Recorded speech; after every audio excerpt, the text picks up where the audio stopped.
Good morning. Why is my head tilted this way? I think the background might be tilted. Hey, good morning. Good Friday morning from somewhere in the Indian Ocean.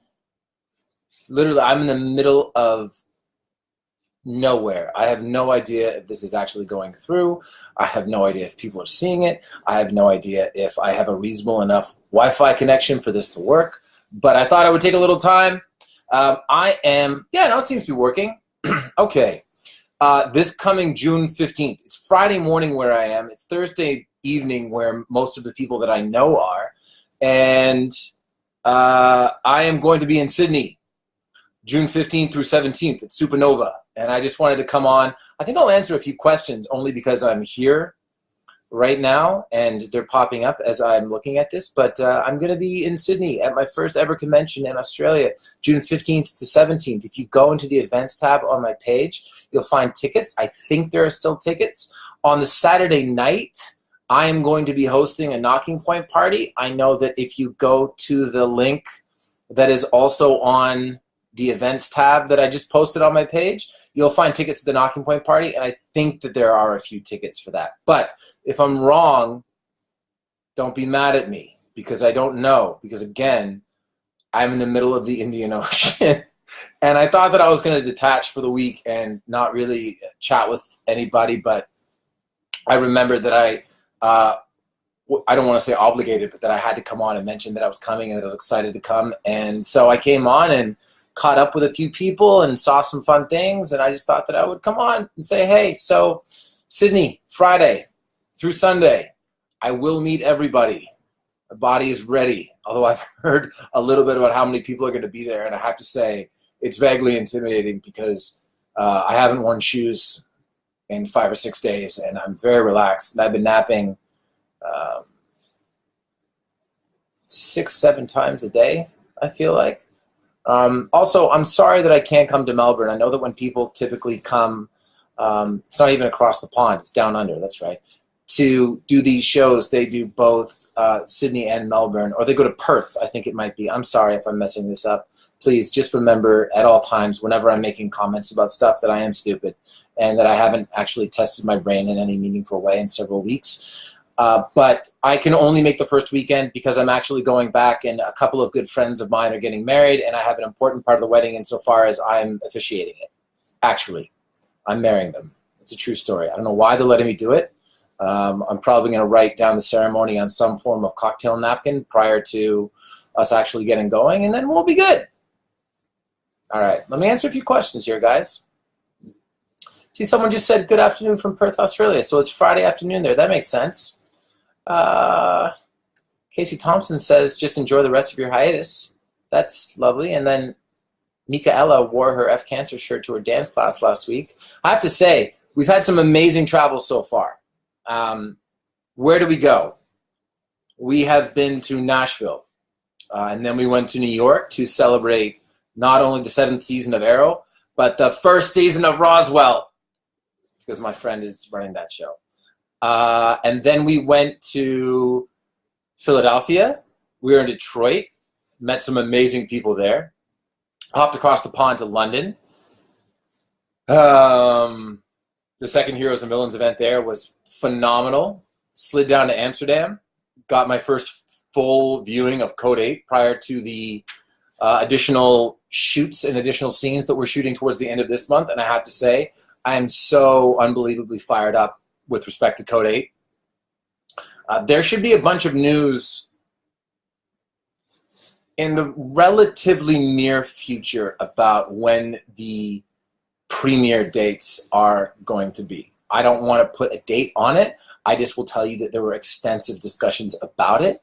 We have a plan. It's not mine to announce, but there is a plan, and I know that based off of the first domino that we're waiting on, everything else will fall into place, and that'll be great.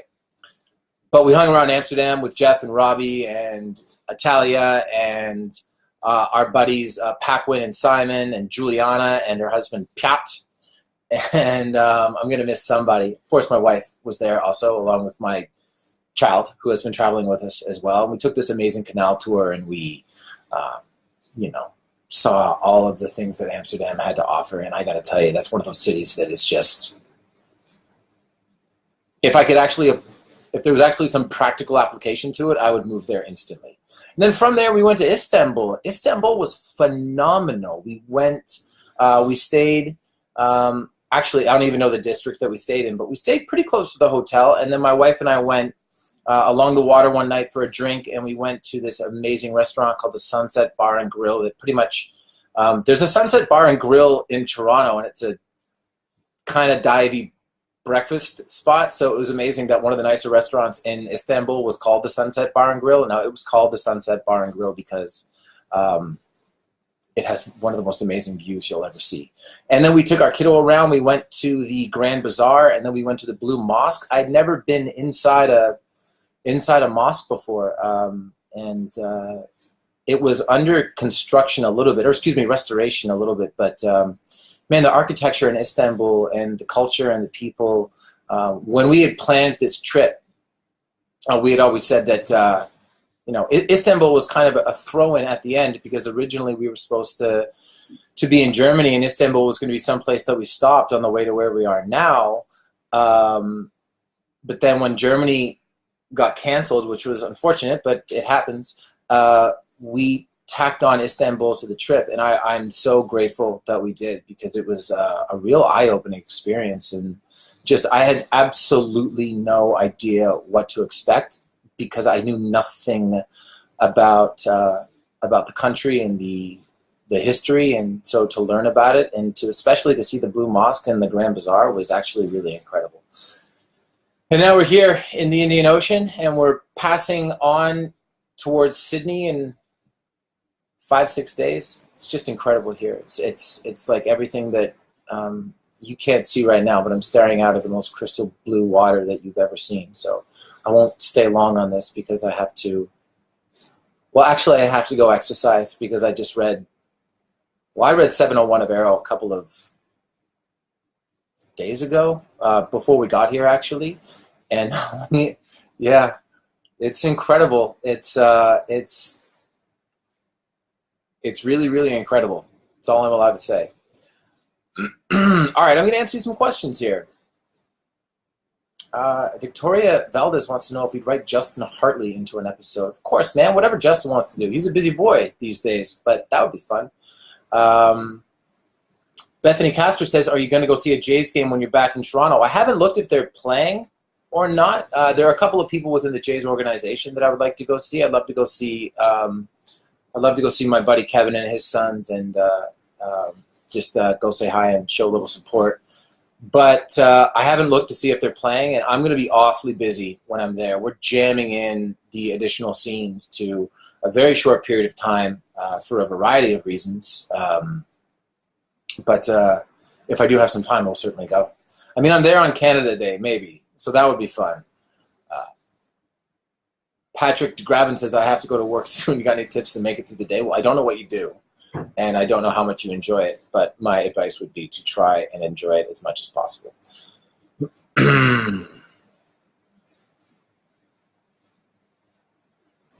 Kelly Patton says, hi, Stephen. Are you coming back to Sydney anytime soon? Hey, Kelly, you missed the first part of this video.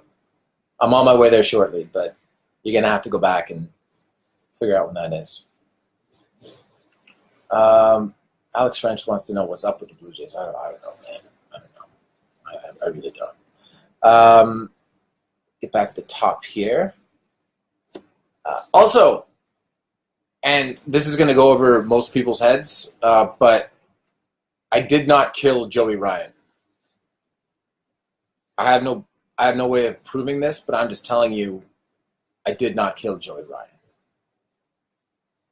Vanessa Tomic says, when will Knocking Point be available in Australia? That's a great question. The international aspects of Knocking Point are a little bit beyond the reach of Drew and I, just in terms of being able to focus solely on fulfillment and expediting delivery to different territories, only because the business is so busy and growing in the United States.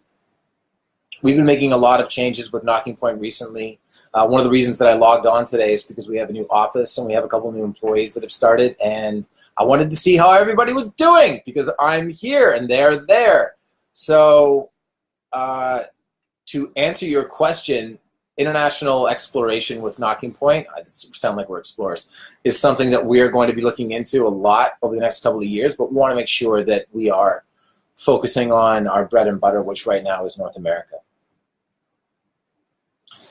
Jenny Butkus says, you were in Chicago when that Joey Ryan thing happened, weren't you? I wasn't. And you can't prove that I was. All right, a couple more questions. I did hear the news about the, Darwin, I did hear the news about the premiere in Ontario. Look, I don't know. I don't know anything about Ontario politics. I really don't. I probably should. My head feel like it's tilted. I probably should. I feel like I should, but I don't. I'm sorry. I live in Los Angeles and I live in British Columbia. So I'm going to have to ask my mother about that, and whatever she says goes. All right, last thing. I did notice when I came back on that there was a little bit of controversy, maybe, because my wife and I took a photo in front of the Blue Mosque, and I made a joke about not knowing what was behind me, but then saying that my wife was stunning. First of all, everybody relax. People are allowed to make jokes. They don't have to apologize. Now, if you're going to get holier than thou about it and ascertain based off of a joke that you didn't get in the first place that I am somehow denigrating somebody else's culture, you're an idiot. Plain and simple. I don't have to apologize for stuff like that. I don't have to apologize for living my life. I don't have to apologize for not always thinking about everyone's senses and sensibilities every single time I post something on social media, because if that was the case, I would never post anything. So if you were really offended by what I said, and furthermore, if you were even more offended that I clapped back and called someone an idiot, someone who routinely posts things denigrating my wife and talks all about my personal life, look, if you can dish it out, fine. If you can't take it back, don't dish it out in the first place. It's really as simple as that. And I hope that my tone doesn't convey that I'm upset, because I'm not. I'm simply astounded that we're at a point now in culture where, like, you could piecemeal anything that I say, and you could turn me into something that I'm not. And that's fine by me. There are people on Twitter who could decide that based off of my tweets, I'm a bleeding heart liberal. And there are people who on Twitter could decide, if they wanted to tear apart all of my tweets, that I'm ready to submit my application for the alt-right. And there are people on Twitter who could decide that there's never been anyone more against the cause of feminism ever. And there could be people who decide on Twitter and social media that there has never been a bigger champion of the cause. You can make me be whatever you want me to be. I'm going to continue to post on social media, and I'm going to continue to make jokes, and I'm going to continue to try to not take the world so fucking seriously. Because really, in the grand scheme of things, what's the big deal? I feel like that's a reasonable question. Like, what's the big deal? If you're unhappy with the content of someone who you follow, unfollow them. If you think that it's your mission in life to try to dig deep into everything that they say and, you know, take a stand as though you've never done anything wrong in your life, then more power to you, because you're a way better person than I am. But my advice in that situation would be to just relax, like take a breath. You think for 1 second that I'm going to be in Istanbul and I'm going to post a photo in front of the Blue Mosque and I'm honestly not going to know what it is? Are you out of your mind? Like, are you really, truly out of your mind? I know that I'm Canadian, and I know that I spend a lot of my time in the United States, and I know that relative to a lot of people in the world, based off of how busy I am sometimes and what I do and my interest in other cultures, that maybe I'm a little bit more sheltered. than some people, but I would like to think that it would be a very small percentage of people. I meet tens of thousands of people a year from various cultures, from various walks of life, people that are like controlling the levers of power within the entertainment industry versus someone who comes up to me and is willing to work for any show that I know for free just to get their foot in the door, to say nothing of all of the people that I meet at conventions and otherwise that tell me stories about their upbringings, about their value system, about what they are interested in life that cross the entire spectrum. And every single person that I meet, or let's call it 99 out of 100, I feel like has had a positive experience because I've tried to convey a positive experience to them. There are always those people who are not going to have a positive experience, like the person who thought that the way that they were treated when I was in Detroit at a convention was unsavory, and that my wife was scowling at them while they were in the line. And so I took the comment, which was clearly anger, not directed at me, but just based off of how they were feeling, and offered them the money back. Did they take it? No, of course not, because that wasn't the point of the note.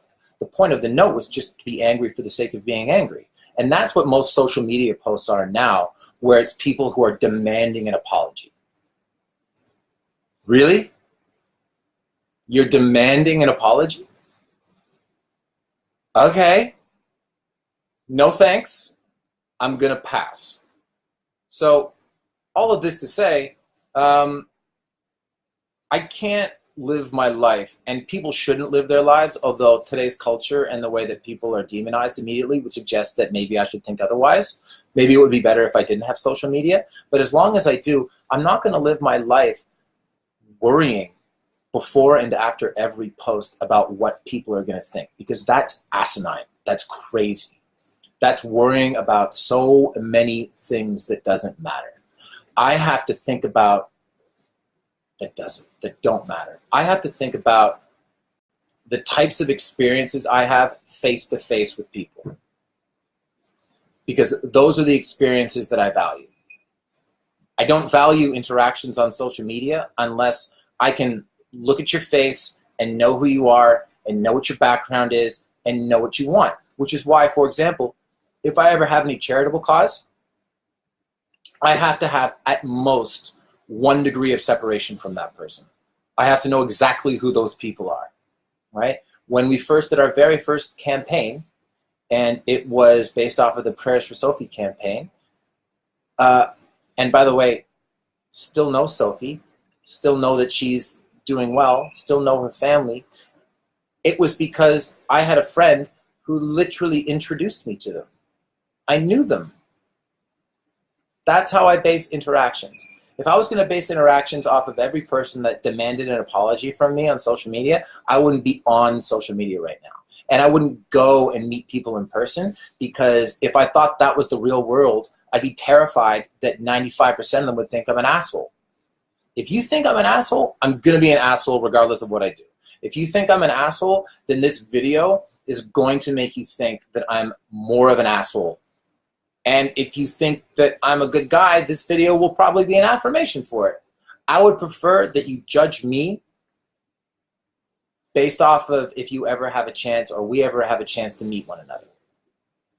That would be my hope. That would be my hope, generally speaking, for society writ large. Anyway, the reason that I started this video, I'm going to be in Sydney next weekend. I'm very, very excited for it. Oh, and congratulations to the Washington Capitals. Sorry if you're a brand new fan of Vegas, but the people in the Washington area have waited a very long time, and Alex Ovechkin is one of my favorite athletes. So I'm very, very fired up for him. Very, very fired up to be in the middle of nowhere. Going to take 4 naps today. Going to go exercise. Going to reread episode 701 of Arrow. And yeah, that's it. Hope everyone has a wonderful day. And I hope that if you take away one thing from this video, aside from knowing that I'm going to be in Australia next weekend, you take away that there's no anger here. There's just Maybe a modicum of exasperation, but not really. More just, let's be better to one another. Demanding an apology. It was a joke. Get over yourself. All right. There you go, guys. Talk to everyone soon. Bye-bye.